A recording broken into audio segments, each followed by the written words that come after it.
गंगा मैया की बेटियों की आज की कहानी एक ऐसे मोड़ पर पहुंचती है जहां रिश्तों की गर्माहट और मन की आग दोनों अपनी अपनी जगह जलती दिखाई देती हैं। शुरुआत होती है उस सुबह से जब घर में एक अजीब सी खामोशी फैली होती है। हर तरफ तनाव का बोझ है और स्नेहा के मन में ऐसा लग रहा है जैसे हर दीवार उस पर सवाल कर रही हो। रात की लड़ाई के बाद गंगा माए और स्नेहा के बीच जो बातें हुईं, उन शब्दों की चोट अब भी दोनों के दिलों में ताजा है। स्नेहा आंगन में अकेली खड़ी है, आंखें नम हैं और उसके चेहरे पर गुस्सा, दुख, तड़क और टूटन ऑल मिक्स्ड दिखाई देती है। उसे लगता है कि जिसने इतने साल उसे संभाला वही अब उसे गलत समझने लगी है। दूसरी तरफ गंगा माई भी अपने कमरे में बैठी है, लेकिन उनके मन में भी शांति नहीं है। मां और बेटी दोनों सही हैं, लेकिन दोनों एक दूसरे की बात समझ नहीं पा रहीं। यही गलतफहमी कहानी को आज इस मोड़ तक ले आई है। घटना की शुरुआत कल रात हुई थी, जब स्नेहा ने घर के एक फैसले पर अपनी राय रखी और गंगा माई को लगा कि स्नेहा उसके आदेशों की अवहेलना कर रही है। बात छोटी थी, पर दिलों में जमा हालात बड़े थे, इसलिए शब्द तलवार बन गए। स्नेहा ने पहली बार अपनी आवाज ऊंची की और गंगा माई को यह अपनी सारी परवरिश पर एक चोट की तरह महसूस हुआ। उन्होंने गुस्से में कुछ ऐसे शब्द कह दिए जो स्नेहा ने कभी सोचे भी नहीं थे। स्नेहा को लगा कि उसे इस घर में अब सम्मान नहीं मिलता। उसे लगा कि उसकी सोच, उसकी मेहनत और उसका अस्तित्व अब इस घर में कम माना जा रहा है। आज सुबह स्नेहा ने अपना सामान पैक करते हुए देखा गया। उसकी आंखों में वो दर्द है जो केवल उस इंसान को होता है जिसे दिल से चोट लगी हो। कमरे में उसकी हर चीज उसके बचपन की यादों से जुड़ी है। दीवार पर लगे फोटो, पढ़ाई की किताबें, बहनों के साथ खींची हुई तस्वीरें। पर आज वो हर चीज उसे एक सवाल पूछती लगती है, क्या तू सच में इस घर से जा रही है? स्नेहा खुद को मजबूत दिखाने की कोशिश करती है, लेकिन अंदर ही अंदर वो बिखर रही है। उधर गंगा मई पूरे घर में घूम रही हैं, लेकिन स्नेहा से बात करने की हिम्मत जुटा नहीं पा रही। मां होने के नाते उनका दिल बार बार कहता है कि अपनी बेटी को रोक ले, लेकिन अहंकार और चोटिल मां की आत्मा उन्हें रोकती है। उन्हें लगता है कि अगर वो अभी जाकर स्नेहा को रोकेंगी तो बेटी सोचेगी कि वो कमजोर हैं।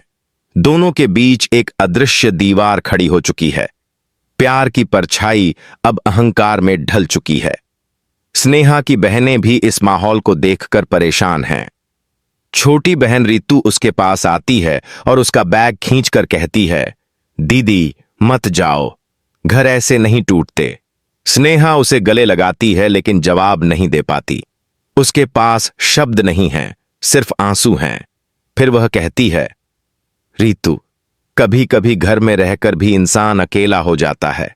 यह सुनकर रितु और टूट जाती है, क्योंकि स्नेहा के शब्दों में सालों का दर्द छुपा है। इसी दौरान गंगा माई छिपकर दरवाजे से ये सब देख रही होती हैं। उनकी आंखें भर आती हैं, लेकिन उनके पांव आगे नहीं बढ़ते। वो जानती हैं कि स्नेहा सही है, उसे बोलने का हक है, राय रखने का हक है और सम्मान से रहने का हक है।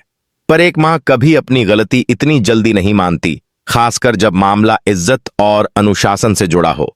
घर के आंगन में आज एक सन्नाटा है जो हर शख्स के दिल में उतर रहा है।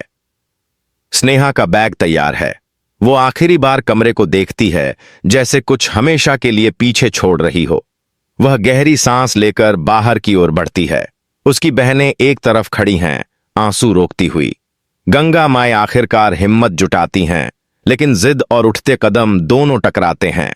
उनके चेहरे पर संघर्ष साफ दिखाई देता है। वो दिल से चाहती हैं कि स्नेहा को रोक लें, लेकिन जबान पर शब्द नहीं आते। बेटियों का घर छोड़ना शायद किसी मां की सबसे बड़ी हार होती है, और आज गंगा माई यही हार महसूस कर रही हैं। स्नेहा घर के मुख्य दरवाजे पर पहुंचती है। वह कुछ पल रुकती है, शायद उम्मीद कर रही हो कि कोई पीछे से पुकार ले, शायद गंगा माई की आवाज उसके कदम रोक ले। लेकिन पीछे सिर्फ खामोशी है और कुछ नहीं। स्नेहा उस खामोशी को जवाब समझ लेती है। वह आंसू पोंछती है, चेहरा मजबूत बनाती है और घर से बाहर चली जाती है। उसके कदम भारी हैं, लेकिन दिल उससे भी ज्यादा भारी है। गंगा मैया ने दरवाजे से ये सब देखा और उसी पल उनकी आंखों से आंसू फूट पड़े। उनकी आत्मा चिल्ला रही है, स्नेहा मत जा, लेकिन उनके होंठ बंद रहते हैं। घर का माहौल टूटे शीशे जैसा हो जाता है। सबके दिल में चोट है। स्नेहा की कमी पहली ही मिनट से महसूस होने लगती है। रसोई में, आंगन में, बहनों की बातचीत में और सबसे ज्यादा गंगा माई के दिल में। उधर सड़क पर चलते चलते स्नेहा अपने अंदर का दर्द संभालने की कोशिश करती है। उसे नहीं पता कहां जाएगी, कितने दिन रहेगी और क्या कल वापस आएगी या नहीं, लेकिन इतना जानती है कि आज के घाव को भरने में समय लगेगा।